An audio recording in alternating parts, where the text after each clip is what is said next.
Hey, salut, toi qui viens de nous rejoindre. Eh bien, écoute, bienvenue à bord de mon Chevrolet Silverado. Aujourd'hui, petit nettoyage, petite balade. Le soleil est au rendez-vous. C'est le moment de s'occuper la tête. Allez, on y va. Attache ta ceinture.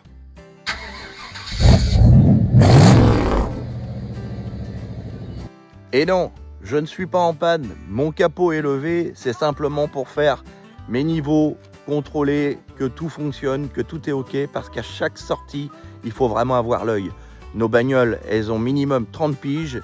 Et ça peut s'user un petit peu. C'est du bon sens. Un petit contrôle. L'huile de transmission, l'huile moteur, niveau de liquide de refroidissement et niveau de liquide de frein. Mais ça, c'est du bon sens.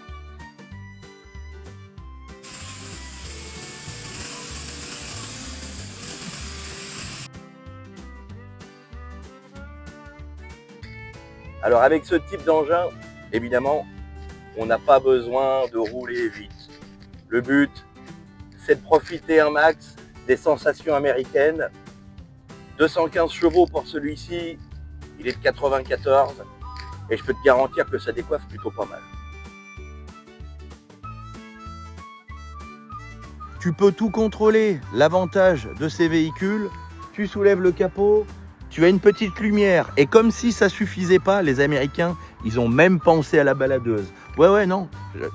Viens voir, regarde. La baladeuse filaire qui est ici. Tu as le petit bouton. Clique, tu l'allumes. Et hop, tu viens vérifier tes organes de sécurité avec la baladeuse.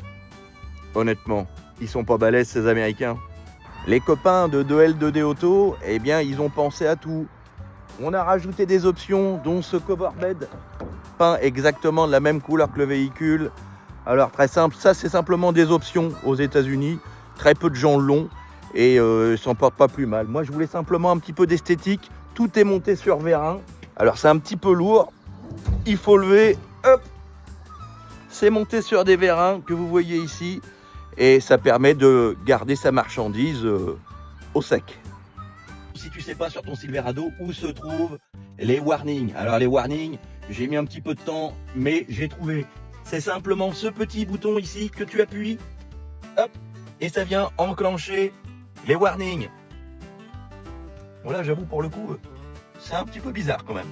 Pour l'enlever, hop, un simple bouton à mon avis, posé ici, aurait été suffisant. Enfin, ça n'engage que moi. Voilà, la petite balade du dimanche sous le soleil se termine.